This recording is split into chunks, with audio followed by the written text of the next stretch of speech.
Menjadi seorang hakim itu adalah merupakan suatu profesi.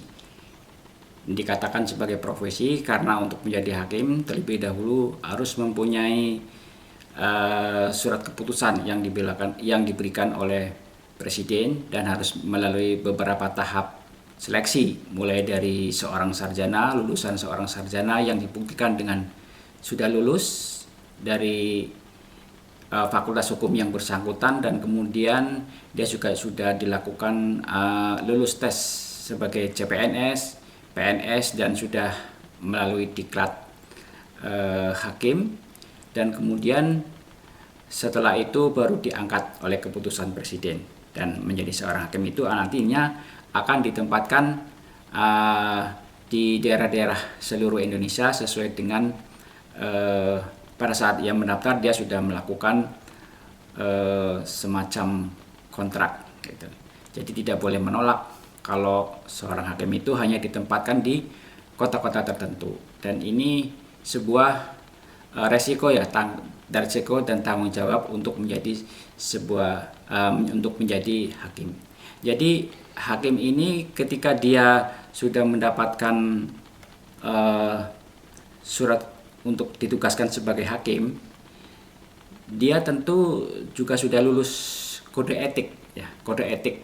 Dan ini merupakan suatu pembagian di dalam bahasan sebuah profesi, artinya ada syarat dan hak dan tanggung jawab sebagai hakim yang merupakan sebuah profesi. Nah, ketika hakim itu disodorkan sebuah perkara, jadi tugasnya adalah memeriksa, memutus, dan mengadili suatu perkara yang diajukan kepadanya. Hakim tidak boleh menolak suatu perkara dengan dasar bahwa tidak ada hukumnya. Ketika hukum itu tidak ada, tentu hakim harus mencari, menggali, yaitu dengan melakukan suatu judgment law atau melakukan suatu aktivitas judicial aktivitas. Jadi hakim itu di tingkat pertama, kemudian ketika dia memeriksa, memutus, dan apabila masyarakat itu tidak puas terhadap, atau para pihak tidak puas terhadap putusannya, itu bisa mengajukan banding ke pengadilan tinggi, dan selanjutnya apabila juga tidak puas maka akan mengajukan kasasi, ya, di Mahkamah Agung di Jakarta. Jadi itu ada beberapa pilihan untuk menjadi hakim. Itu harus dipersiapkan, ya, tidak dengan tiba-tiba begitu saja, tetapi harus mempunyai skill atau pengetahuan sebagaimana layaknya sebuah profesi, seperti seorang akuntan, seorang arsitektur, seorang dokter. Itu sudah dilakukan beberapa tahap atau ujian-ujian yang dibuktikan dengan sertifikat. Jadi pendidikan yang hakim itu di samping tugasnya yang sehari-hari adalah memeriksa, memutus, dan mengadili suatu perkara, baik perkara pidana, perkara perdata. Nah, di dalam perkara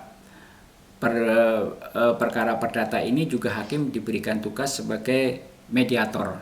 Jadi sebagai mediator ini mereka juga harus memiliki sertifikat, yaitu dibuktikan dengan sudah lulus sebagai sertifikat. Nah, jadi di dalam perkara perdata itu yang pertama-tama dilakukan adalah, yang lebih utama itu adalah perdamaian, karena perdamaian ini berarti adalah putusan yang diciptakan oleh para pihak untuk win-win solution. Artinya tidak ada yang kalah, yang tidak ada yang menang.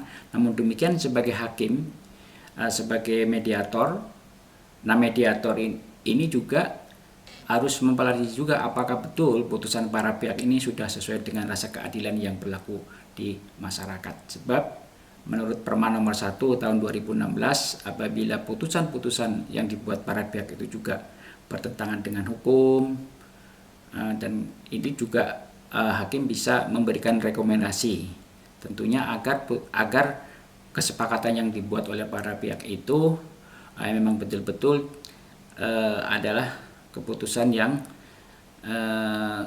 tidak bertentangan dengan hukum itu sendiri.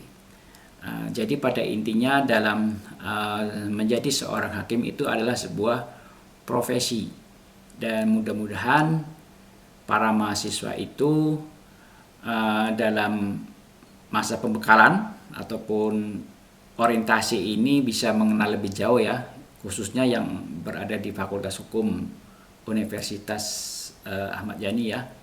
Ini bisa mempelajari terlebih dahulu dan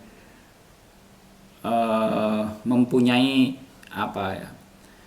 mempunyai hal-hal yang ingin mereka lakukan, ingin mereka juga sebagai hakim nantinya supaya bisa melakukan persiapan-persiapan terlebih dahulu. Tentunya harus lulus terlebih dahulu dari fakultas hukum yang bersangkutan. Ya, sekian, dan mudah-mudahan ini bisa menjadi pendorong ya agar mahasiswa ini dan masyarakat umumnya itu juga bisa mengikuti menjadi seorang profesi, dalam hal ini adalah menjadi hakim ya, karena hakim ini tidak hanya bertanggung jawab ketika dia putusannya itu tidak hanya bertanggung jawab kepada masyarakat bangsa, dan tapi juga nantinya akan dipertanggungjawabkan kelak di akhirat, sehingga putusan-putusan itu harus mencerminkan kepada keadilan. Dan hakim juga dibebankan untuk mematuhi adanya kode etik. Kode etik daripada hakim itu menyangkut masalah perilaku dan moral serta etik, dan tentunya ini cukup berat bagi hakim ya, karena dalam menjatuhkan putusan sudah bisa dilihat bahwa di dalam pasal-pasal itu ketika menjatuhkan putusan ira-iranya itu adalah demi keadilan berdasarkan ketuhanan yang Maha Esa. Dan putusan-putusan itu hakim harus profesional. Profesional artinya dalam putusan itu harus memenuhi syarat-syarat formilnya, seperti misalnya dalam perkara pidana itu ada ira-ira demi keadilan berdasarkan ketuhanan Maha Esa. Kemudian di samping itu juga mencakup pertimbangan-pertimbangannya, apakah itu pada perkara pidana, apakah itu pasal-pasal yang didakwakan kepadanya itu bisa terbukti ataukah tidak. Nah, tentunya kalau sudah terbukti, tentu akan dijatuhkan hukuman yang setimpal ya, setelah memperhatikan hal-hal yang memberatkan dan hal-hal yang meringankan. Di situ akan dilihat apakah itu ancaman hukumannya itu apakah pidana penjara, bisa kurungan, bisa denda, ataupun bisa gabungan kumulatif ya antara pidana penjara dengan pidana denda. Ini dalam kasus-kasus yang bersifat khusus. Tetapi juga dalam kasus-kasus perdata tentunya juga melihat apakah setelah hakim di sini adalah tugasnya memeriksa, mengadili, dan pada akhirnya menjatuhkan putusan. Fakta-faktanya itu bagaimana dilihat, dan dalam perkara pidana itu apabila penggugat para pihaknya dalam hal ini adalah penggugat dan tergugat itu penggugat, bisa putusannya itu bisa dikabulkan, bisa ditolak, ataupun tidak, putusan yang tidak dapat diterima. Jadi di sini hakim selalu memperhatikan bukti-bukti yang ada. Kalau memang itu bisa dibuktikan dalam putusan-putusan tersebut, baik dengan bukti surat, bukti saksi ataupun ahli, tentu akan dikabulkan, dan sebaliknya apabila tidak bisa dibuktikan maka putusan itu tentu akan ditolak.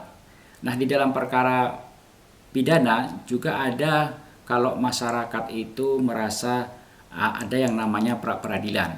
Nah, kalau masyarakat itu merasa ketika ditangkap oleh petugas kepolisian itu dia adalah bukan pelakunya, maka ataupun barang bukti yang yang sebetulnya tidak disita kemudian disita, masyarakat itu yang bersangkutan tersangka itu bisa mengajukan namanya pra peradilan. Jadi apa yang dilakukan hakim juga ini nanti akan diputus oleh hakimlah yang akan memutuskan. Apabila itu memang tidak sah penangkapannya, tentu akan permohonan pra peradilannya itu akan dikabulkan. Dan sebaliknya kalau memang sudah ada cukup bukti yang awal, maka perkara itu permohonan peradilan tentu akan ditolak dan perkaranya akan dilanjutkan. Jadi pada dasarnya tugas hakim itu cukup berat ya. Oleh karena itu tentu dengan adanya tugas-tugas yang berat ini sesuai dengan pembahasan dalam materi ini ya tentang keprofesian, maka di situ ada hak dan kewajiban bagi seorang hakim. Tentu haknya memang diberikan gaji ya sesuai dengan ketentuan yang berlaku, yang pada umumnya gaji seorang hakim itu nanti bisa dilihat dalam ketentuan yang berlaku itu melebihi daripada PNS yang lain, karena hakim itu di samping adanya gaji yang diberikan oleh sebagai pegawai negeri sipil, juga ada tunjangan-tunjangan. Ya, tunjangan-tunjangan itulah yang dibayarkan. Namun di sini untuk saat ini tunjangan itu hanya sebagai tunjangan. Nanti setelah pensiun dia tidak melakukan tugas sebagai hakim, tentu akan tidak dibayarkan lagi. Namun demikian juga di samping gaji yang cukup besar di Indonesia ini, namun demikian juga diberikan amanah yang sangat berat, karena dia adalah merupakan tulang punggung di dalam memutus perkara-perkara ini, menyaring perkara ini, sehingga hal-hal yang tidak baik, yaitu kejahatan-kejahatan di masyarakat itu bisa diberantas, seperti adanya narkoba, itu tidak bisa dilakukan secara main hakim sendiri, tetapi itu harus diadili melalui pengadilan yang cukup berat. Juga seperti misalnya perkara-perkara korupsi dan sebagainya yang menarik perhatian masyarakat, itu juga harus lebih diutamakan, karena ini sangat membantu di dalam keberlangsungan daripada negara kita, negara Indonesia. Sama seperti aparat-aparat yang lainnya sebagai profesi yang bekerja di bidang lain, itu membantu adanya pelayanan seperti kesehatan, tenaga kesehatan, akuntan dan sebagainya. Sedangkan hakim ini di wilayah yudikatif. Dan demikian juga ada yang rekan-rekan kita yang bekerja di wilayah legislatif. Nah, hakim ini khusus di wilayah yudikatif yang merupakan tugasnya cukup besar. Sekian pembahasan atau pembicaraan dalam materi keprofesian. Wassalamualaikum warahmatullahi wabarakatuh.